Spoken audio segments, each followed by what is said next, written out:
Hey everybody, welcome back to my channel. This is WireDogSec, and I'm back with another video.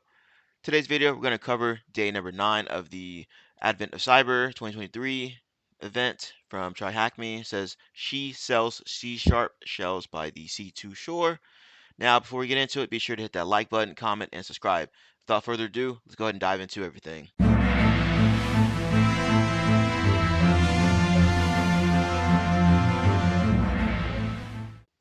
Alright, now as usual, be sure to go through and thoroughly read everything here. I'm just going to skim over it during this video just for the sake of time. Alright, learning objectives. It says in this task, we will focus on the following vital learnings to assist forensic McBlue in analyzing the retrieved malware sample, the foundations of analyzing malware samples safely, the fundamentals of .NET binaries, the DNSpy or DNSpy tool for decompiling malware samples written in .NET, building an essential methodology for analyzing malware source code. This is malware handling warning. Handling a malware sample is dangerous. Always take precautions during your analysis. That's right. You don't want to affect your actual real machine. So you're going to be using a sandbox here as described here. Sandbox is like a pretend computer setup that acts like a real one. It's a safe place for experts to test malware and see how it behaves without any danger. Having a sandbox environment is essential when conducting malware analysis because it stops experts from running malware on their actual computers, which could be risky and harmful. A typical environment setup of malware sandbox is the following: network controls, visualization, monitoring, and logging. Tells you how to connect to the machine. I already got it connected, fired up, ready to go. It says check the intro to malware analysis room as a refresher for static analysis concepts. So be sure to check that room out if you haven't done so already. Introduction to .NET compiled binaries.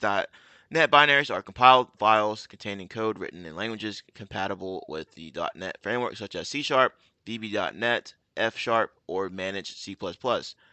These binaries are executable files with the .exe extension or dynamic link libraries DLLs and the .dll extension. They can also be assemblies that contain multiple types and resources. Compared to other programming languages like C or C++ languages that use .NET, such as C Sharp, don't directly translate the code into machine code after compilation. Instead, they use an intermediate language IL like a pseudocode and translate it into native machine code during runtime via a common language runtime. Then you guys can finish off the rest there. Basic C Sharp programming. Based on ELV's initial checks, it has been discovered that the retrieved malware is written in C Sharp. So let's quickly discuss C Sharp's code syntax to analyze the sample effectively. You can skip this section if you're already familiar with C Sharp, else click the view code. So click view code snippets here. If you're unfamiliar with it, I recommend going through and reading and reviewing everything here. It talks about code syntax, details, namespace, class, function, variable, loops, a lot of good stuff in here. You guys should go ahead and read that. Let's see here, C2 primer. According to Forensic McBlue, the retrieved malware sample is presumed to be related to the organization's remote mind control over C2 incident. So to build the right mindset in solving this case, let's look at the run through below about malware with C2 capabilities. So it talks about how C2s communicate, etc., etc. So be sure to check this out here. Some pretty good information to expound further. Malware with C2 capabilities typically exhibits the following behaviors: HTTP requests, command execution, sleep or delay, complying malware samples with DNSpy.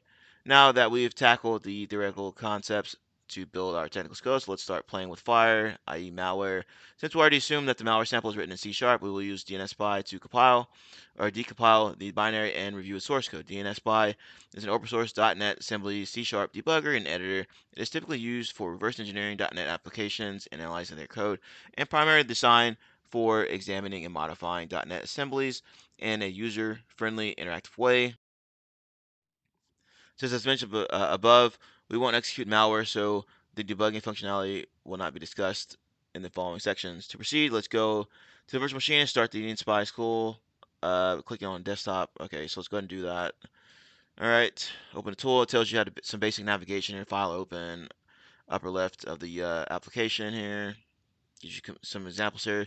When you open you get a prompt here, and it says this PC desktop artifacts. So as soon as this loads up, we're going to go ahead and try to do that. Yada yada yada. It says take a look at the main string here. It's the entry point. As discussed in the previous section, the main function is a class in the program's entry point. Okay, looks like loaded up. So let's go ahead and do that real quick. File, open. Then go to the artifacts there on the desktop. Let's go ahead and do that here. Desktop and artifacts. All right, so you got to click all files so you can see everything here. There we go. Let's go ahead and open this bad boy up. All right. Try to make this a little bit bigger for you guys. Okay. All right. Looks good. Of course, this expands everything down so you can see everything in here. That is a lot of stuff here. I'm just gonna minimize that. There we go.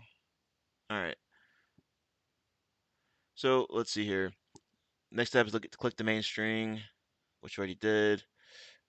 So I just pulled up here.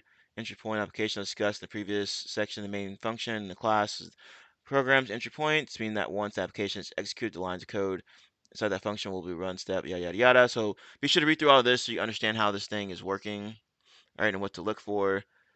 All right, we're gonna skip down to the bottom here and get to the actual questions. Building the malware execution pipeline. A lot of good information here, guys. So I recommend going through and reading this yourself and then trying out the room. Code block, summary, sleep, shell, implant, quit. All right. Now let's go ahead and start answering these questions here. All right, let's go ahead and dive into it here. It says, what HTTP user agent was used by the malware for its connection request to the C2 server?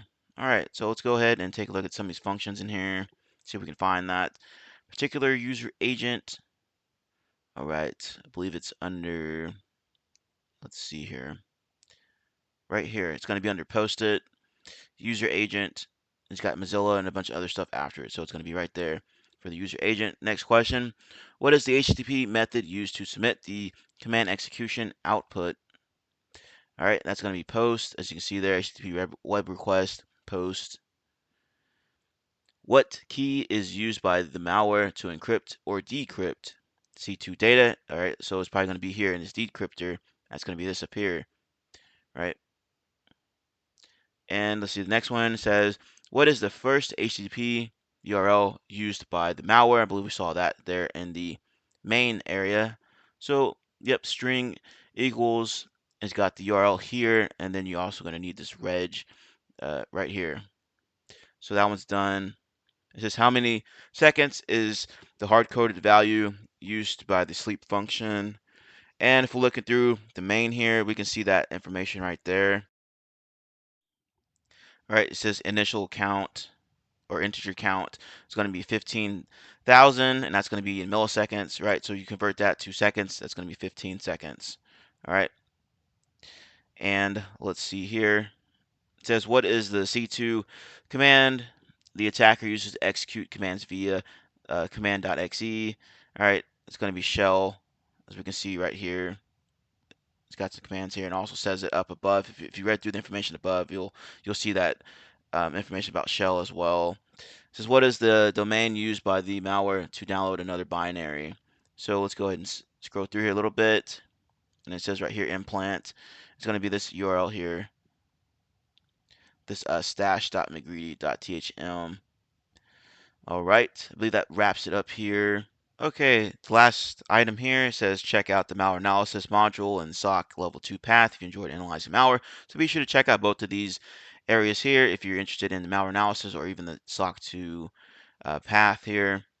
I'll have some helpful links in the description box below.